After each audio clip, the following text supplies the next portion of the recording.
Olá, meu nome é Thiago, eu sou artista visual, resido em Maringá, no Paraná, e trabalho com as artes visuais desde 2011. Eu não tenho formação de graduação na área das artes visuais. Eu me formei em design de interiores no ano de 2012, mas antes disso eu já vinha trabalhando e desenvolvendo alguns produtos e trabalhos mais relacionados com o desenho, com a pintura e com a arte têxtil, né? E quando eu me formei em design de interiores, eu não senti, né, um desejo de trabalhar nessa área, de fato, e quis me voltar à área da cenografia, tanto para o cinema quanto para o teatro, né? E foi então que eu me mudei para o Rio de Janeiro e lá eu fiz um curso na Casa de Artes de Laranjeiras, e fiz um curso lá com Paulo Flaxman de cenografia. Foi um curso rápido, assim, um curso livre, e um curso que me deu uma visão mais artística para o design, assim, né? Que era o que eu estava procurando mesmo. Sair um pouco da área comercial e ir para uma área mais artística. Foi assim que começou, né? Que eu comecei a me desenvolver enquanto artista visual. E assim que eu concluí o curso no Rio de Janeiro, eu retornei ao Paraná e aqui eu fiz a minha primeira direção de arte de um curta-metragem que se chama Rebuliço, e foi veiculado, foi finalizado, tem teaser na internet, tem um filme completo, e é um filme que foi rodado em São Roque, no interior do Paraná, em 2013. Foi uma experiência muito bacana, assim, porque eu pude colocar em prática tudo que eu tinha visto, né, no Rio, no curso na Cal, com o Paulo, e pude trabalhar de uma maneira mais lúdica e comunicativa, né, algo que eu não tinha tanto, né, no, com a proposta do design. Existe sim comunicação visual com o design, mas ela é um pouco mais restrita, né, um pouco mais comercial, e eu buscava algo mais lúdico e mais livre, né? E, e na cenografia eu encontrei. E foi bem prazeroso fazer esse filme na época, né? E mas não continuei, né, no Paraná, concluí esse trabalho, esse projeto, esse filme, mas voltei para o Rio, né, para o Rio de Janeiro, até porque havia uma outra proposta de trabalho para curta-metragem, para trabalhar com direção de arte também no Rio, e eu fui assumir esse trabalho. Foi bem bacana também. Infelizmente esse filme não foi concluído, ele não saiu da edição, assim, ele parou na edição, então é um filme que não foi para as telas, mas foi um filme muito rico, muito experimental, então foi o processo todo foi muito interessante para todos os envolvidos, assim, né? E para mim também. E nesse momento eu estava no Rio já, e como eu estava no Rio e eu já trabalhava com cerâmica aqui no Paraná, né? Porque paralelo ao curso de design que eu concluí no Sesumar, eu fiz um curso de introdução à cerâmica na UEM. Era um curso aberto à comunidade, eu fiz durante um ano um curso de cerâmica. E quando eu estava no Rio, aproveitando a oportunidade, né, o bairro onde eu estava tinha muitos ceramistas, eu fui procurar aulas para aprimorar a técnica e também para aprender outras técnicas, como a esmaltação. E ali eu comecei a desenvolver um pouco mais a cerâmica, trabalhei com ateliês, né? Trabalhei para outros ceramistas, né? Fui funcionário de ateliê de cerâmica. Então, passei um bom tempo no Rio, passei acho que uns 5 anos, 5 anos e meio no Rio, trabalhando muito para outros artistas, né? Foi uma estada onde eu trabalhei mais para outros artistas do que produzir trabalhos autorais.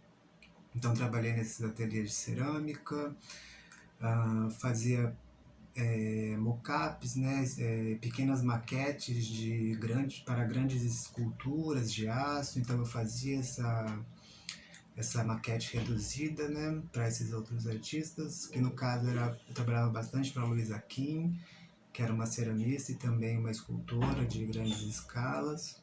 Trabalhei para o teatro, na, na questão de confecção de objeto cênico.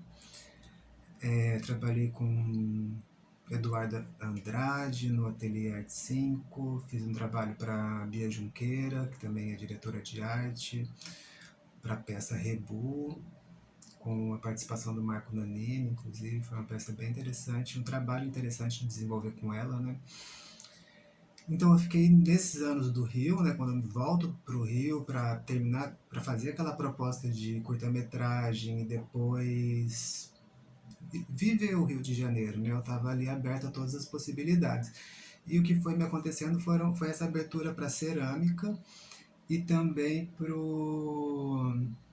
para cenografia e confecção de objetos cênicos, né? Que era algo que também me interessava e interessa muito, né? Que são trabalhos bem manuais, assim, que são os trabalhos que mais me encantam, né? Daí nessa estada no Rio, eu tive o privilégio de conseguir estudar no Parque Lage, que é uma escola de artes visuais bem reconhecida, né, e com muita qualidade. É uma escola que você tem aulas com artistas que estão atuantes, né, e artistas com uma bagagem, com um trabalho bem consistente, né, então é uma escola que te dá muita aprendizagem, né. E eu fiquei 1 ano e meio nessa escola, enquanto aluno bolsista, né? Fiz a primeira fase, que era o Fundamentação, e nesse ano fiz a última turma de Fundamentação, porque encerraram esse programa e iniciaram o PAC, que é o Práticas Artísticas Contemporâneas, e no PAC eu fiz um semestre. Né? Depois eu tive que sair por motivos pessoais, por conta de trabalho, né? Não pude dar continuidade ao segundo semestre que eu teria direito como bolsista também. Só que esse 1 ano e meio que eu tive a oportunidade, né, de fazer essas aulas no Parque Lage foram os meses que me abriram a percepção para a arte contemporânea de fato, assim, né? Enquanto uma arte comunicativa, uma arte construtora de conhecimento, né? Uma arte que está além das ferramentas materiais ali, está além do suporte, né? A arte contemporânea ela tem mais da comunicação do que do processo, né, do fazer ali, desenvolver as técnicas, né, então a arte, né, pode ser até abjeta, ela não precisa necessariamente de um objeto, ela pode ser mesmo uma ação, né, e tudo isso ali no Parque Lage eu construí essa bagagem de conhecimento com relação à arte contemporânea, né. Então o Rio assim, me trouxe muito conhecimento teórico, né, pensando no Parque Lage, e também muito conhecimento prático, assim, né. Nesse momento no Rio, tive a oportunidade de participar de edital com teatro de bonecos, eu fiz a direção de arte para uma companhia de teatro que chama Os Encantos. Eles fizeram uma peça, O Tigre, a Lakshmi, o Sábio e o Chacal, que era uma peça indiana, foi super bacana assim de fazer. Foi um edital para a cidade de Niterói e nós fomos contemplados, né? E todo o processo de fazer, né, era um teatro de bonecos e atores, né? Então todo o figurino, todos os bonecos, a roupagem dos bonecos foram todas feitas partindo do zero, né? A gente partiu do algodão cru, tingiu o algodão, fez todas as estampas manuais, cada boneco tinha uma estampa específica que dialogava tanto com a cultura indiana quanto com o personagem, né? A personalidade do personagem. Foi uma super experiência também, assim, todo o cenário. E depois tive essas experiências com outros diretores de arte que já estão inseridos no mercado do Rio, que também foi muito rico. E relacionado a essa questão dos bonecos, né, do teatro de bonecos, que era uma área que também me chamava muita atenção pelo fazer artístico, manual, pela ludicidade, né, então eu acabei junto com um amigo entrando um pouco mais nessa área e a gente desenvolveu uma peça de teatro de sombras, que ficou muito legal, assim. E a gente foi convidado a dar uma oficina no Acre, né? O Ministério Público do Acre criou um programa que se chama Viver para Servir. E esse programa convidava artistas, né, para criarem oficinas para os servidores do Ministério Público. Então eram oficinas dedicadas à formação sensível do servidor, né? Então, isso para ter um melhor relacionamento tanto entre os servidores e também dos servidores com a população, com a comunidade, né? Então, através da arte, dessa sensibilização, eles queriam tornar o ambiente de trabalho dos servidores do Ministério Público mais agradável, um pouco mais humano, né? Mais sensível. E foi uma experiência muito legal, assim, porque pude viajar até o Acre, né? A convite deles. E, e, e acreditar num projeto, né? Participar num projeto que a gente acredita também é muito interessante, né? Pensar que alguém desenvolveu um projeto dedicado à formação sensível de um funcionário público, né, com essa preocupação, e isso através da arte foi muito legal. Então, eu e esse amigo, a gente deu oficina para os servidores que escolheram participar, né, que tiveram interesse. Então, eu fiquei com a parte mais do desenho, onde eu auxiliava os servidores a soltar o traço, porque eles de fato não eram nenhum ali tinha afinidade com o desenho, né? Então a gente buscou ferramentas para que essas pessoas pudessem, né, se soltar e acreditar que o desenho que eles fizessem seria um desenho apto a ser aceito pela cena, né, para construir aquele personagem do boneco de sombra, que, né, não precisava ter esse perfeccionismo ou então uma busca de realismo, né, nesse boneco, nesse traço, nesse desenho. Então é um processo de construção mesmo, né, da sensibilidade, né, uma formação estética mesmo do cidadão e do servidor, no caso do projeto, né.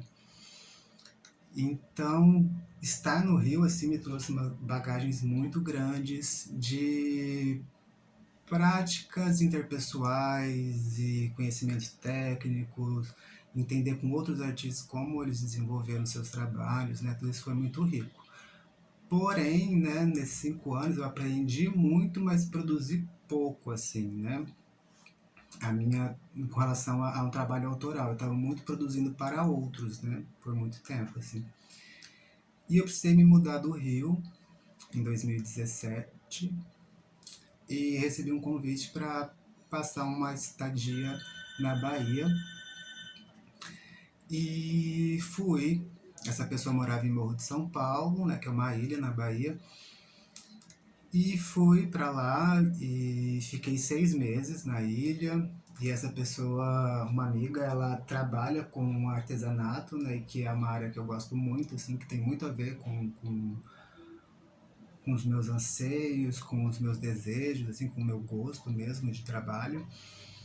E ela me convidou para passar um tempo na casa dela. Eu poderia trabalhar com ela, né, em troco de moradia, eu trabalhar, fazia o artesanato, né? A gente ficou nessa troca e eu passei 6 meses ali, que foi um período de transição mesmo, porque eu não sabia o que eu faria, se eu voltaria para o Paraná, né?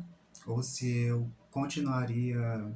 No Rio eu não poderia continuar porque foi um momento muito turbulento financeiramente. Rio de Janeiro é uma cidade muito cara. Eu não podia continuar, não estava sem condições já, assim. E foi um momento de bastante desmonte, então a cultura estava com poucos incentivos, né? Então não tinha projetos, né, aprovados, não se aprovava muito projeto, né? E o pouco que se aprovava acaba ficando muito restrito àqueles que já estavam mais inseridos ali, né? Então, para mim, que ainda estavam começando a entrar no mercado de trabalho, né, ficou bastante complicado. E quando eu estava em Morro de São Paulo, né, nessa ilha, eu pensei em ir para Salvador e estudar e trabalhar. E eu prestei um vestibular para UFBA como portador de diploma para o curso de licenciatura em desenho e plástica. Fui e passei, fui aprovado, e então fui morar em Salvador. Morei 2 anos e meio lá, estudei na UF nesse tempo, não concluí o curso porque tive que trancar e voltar para o Paraná, né? Mas foi em Salvador que eu pude trazer toda essa bagagem que eu vinha desenvolvendo desde o Paraná, né? No Rio de Janeiro. Foi ali em Salvador que eu consegui materializar todo esse conhecimento num trabalho autoral e pessoal que me satisfizesse e que tivesse um reconhecimento, né, das pessoas. Foi então que eu participei de uma primeira feira de artes, que era a feira PPT, que é Pedra, Papel e Tesouro, que é uma feira organizada pela Flávia Bonfim, uma artista visual de Salvador. E era porque agora ela não está, por conta da pandemia, ela também não teve mais edições, mas é uma feira que trabalha com artistas locais, né? E com produtos autorais e produtos gráficos, ah, impressos, também tem moda, tudo muito autoral, assim, mais artístico mesmo. E eu fui aprovado, né, para participar da feira, eu fiquei muito feliz, assim, e foi uma experiência que eu não tinha nem, né, conhecimento nenhum, nunca tinha participado de feira. E foi um grande termômetro até para eu sentir, né, o que eu estava produzindo, porque o processo de produção também às vezes te deixa, gera uma certa angústia, uma insegurança de saber se o que você está fazendo é acessível às pessoas, se elas compreendem, se elas compram a ideia, se elas estão absorvendo algo daquilo, né? E estar numa feira e colocar ali à disposição de quem quiser ver, né? Trabalhos seus, né? Se colocar para o outro te enxergar, né? De uma maneira mais subjetiva. E foi incrível, assim, porque eu recebi uma resposta muito positiva, eu fui muito abraçado pela cidade, assim, eu participei de outras feiras, as pessoas gostavam do meu trabalho, as pessoas me procuravam. Até hoje, algumas pessoas me procuram pelo Instagram, né, para fazer encomenda de algum trabalho. Enfim, foi uma experiência que me deu uma segurança, assim, me deu uma maior segurança para, de fato, produzir a minha arte e levar isso adiante enquanto uma carreira, né, enquanto um desejo de viver dessa expressão, assim, né?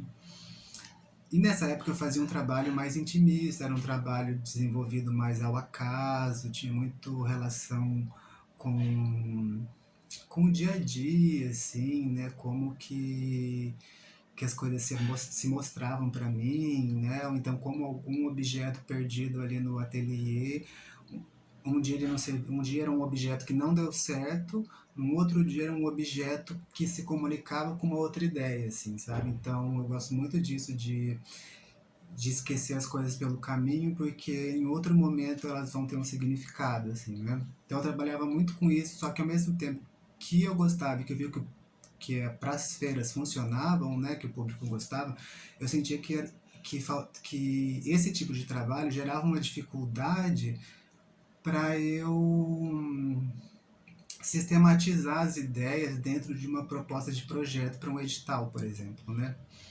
E daí foi quando vésperas, meses antes de surgir a pandemia, eu volto para o Paraná de mudança já, né? Tinha resolvido mudar para cá. E não era bem uma mudança, tinha decidido voltar um tempo assim, né? Porém, acabou sendo uma mudança mesmo. Isso foi em final de 2018, começo de 19, não, começo de 2019, que eu volto para o Paraná. E aqui, quando eu chego, eu continuo produzindo algumas coisas em arte têxtil, que era o trabalho que eu mais estava produzindo em Salvador, né? E antes, sobre um trabalho interessante de Salvador também foi ter participado de uma exposição no MAB, que é o Museu de Arte da Bahia. É uma exposição que chamou, né, Bordaduras Contemporâneas, que era o nome de um grupo que eu participava, né, que era um grupo de pesquisa de bordadeiras, que trabalhavam com a linguagem de bordado, mas num pensamento mais contemporâneo mesmo, né? Como utilizar o bordado nessa técnica milenar para se comunicar na atualidade, né? E desse coletivo resultou, né, numa exposição coletiva muito legal. Foi a primeira exposição num grande formato, assim, né, no museu mesmo que eu participo, que saiu, né, nas revistas, foi veiculado. Então foi um projeto grande, foi um projeto bem legal, assim, de ter participado. E, bom, voltando para o Paraná, né, eu continuo umas produções com arte texto, começo a pesquisar um pouco cabeças de bonecas de plástico para juntar com esses bonecos têxteis, né? Já buscando uma linguagem, não só uma linguagem, mas buscando um conteúdo assim para esses processos que dialogassem com a minha condição de gênero, né? E, bom, eu passei um bom tempo fazendo essa pesquisa e produzindo e continuava comercializando por, por internet, né, principalmente pelo Instagram. E, bom, nesse momento eu estava numa cidade, como eu tinha acabado de voltar, né, numa cidade onde meus pais estavam morando, que é São Jorge do Patrocínio. E fiquei lá uns 6 meses, mas era uma cidade muito pequena, né? É uma cidade muito pequena e eu precisava de um centro um pouco maior, né? Para que acolhesse as minhas produções, essas questões, né? Então eu resolvi vir para Maringá, que é onde estou agora, né? Já morei aqui antes, tenho parentes, tenho amigos aqui. E logo que eu voltei, deu 2 semanas, entrou o primeiro distanciamento social, assim, né? Primeiro isolamento. E era tudo muito incerto, sabia, né, quão isso tudo ia demorar, enfim. Eu acabei ficando em Maringá e ficando na casa de um avô que veio a falecer, mas a gente morava ali, moravam umas outras primas e eu fiquei na casa desse avô. É, e para preservar, né, a saúde dele com relação à pandemia, todos nós que morávamos com ele não resolvemos, né, que não iríamos trabalhar, conseguimos o auxílio emergencial, tanto eu quanto essas primas que também moravam lá.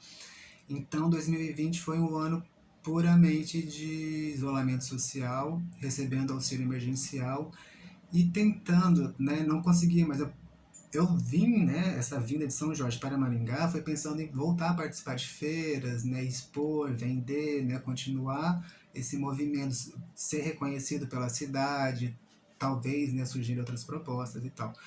Mas não deu certo, né, esse pensamento por conta da pandemia. E eu comecei com algumas coisas via internet e participar de muitos projetos que teve de museus, né? O MAN, o MASP, a Farm, uma empresa de roupas. Criaram campanhas, assim, eu fui participando e também fui ganhando um reconhecimento de internet também, que era uma área que eu tinha, assim, um pouco, mas não era tão aberta a um público geral, assim. E comecei a ganhar confiança nisso.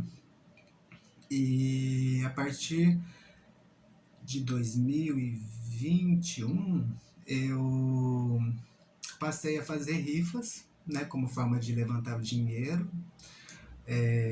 pela internet.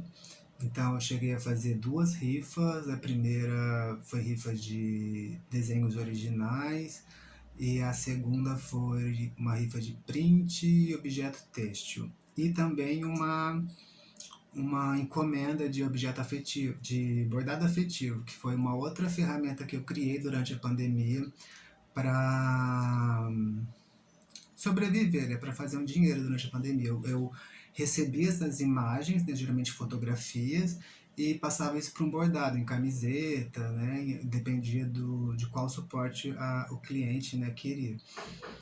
E foi muito legal também, desenvolvi técnicas que eu não conhecia, pude levantar um dinheiro que me permitiu, né, pagar as contas do mês, participei de editais, fui aprovado junto com uma amiga no edital Projeto Ponto a Ponto, que eram artes visuais para ponto de ônibus da cidade. E também no Aniceto Mate, junto com essa amiga, ela é escritora, poeta, ela me convidou para ilustrar o livro, nós fomos aprovados, então tiveram outras rendas, né? E depois eu fiz também o curso de capacitação, de qualificação cultural, na verdade, de qualificação cultural, que foi oferecido aqui no estado do Paraná, também participei, foi graças a esses editais e essas iniciativas que a gente como artistas e técnicos como um todo, a gente conseguiu sobreviver, assim, né? Ter dinheiro para, pelo menos para o mínimo, assim, né? Aluguel, comida e, e continuamos batalhando, né? Porque artista geralmente não só trabalha com arte, né? Ele busca outras ferramentas, outras oportunidades, outros trabalhos para complementar sua renda e ser possível, né, fazer o que se pretende, assim, né? E hoje, é, eu acredito assim, que como eu já me envolvi um pouco mais com os editais, né, tô, né, buscando essas ferramentas para desenvolver o meu trabalho, paralelamente eu saio um pouco daquele trabalho vindo do acaso, da introspecção, né, e já estou buscando um trabalho que dialogue com a sociedade, uma vez que o que está alimentando a minha possibilidade artística é um dinheiro público, né? Então eu acho que é muito interessante que o meu trabalho dialogue com a sociedade, né? Com quem está fomentando o meu trabalho, né? Então hoje eu busco desenvolver algo que tenha uma contrapartida social, né? Então meus trabalhos cada dia mais estão mais voltados para questões de gênero. Eu me entendo como uma pessoa não binária e meus trabalhos estão encaminhando para esse sentido mais de formação de conhecimento, né? É um trabalho estético que possa criar conhecimento e que possa desenvolver o ser humano como um todo. Assim. Obrigado.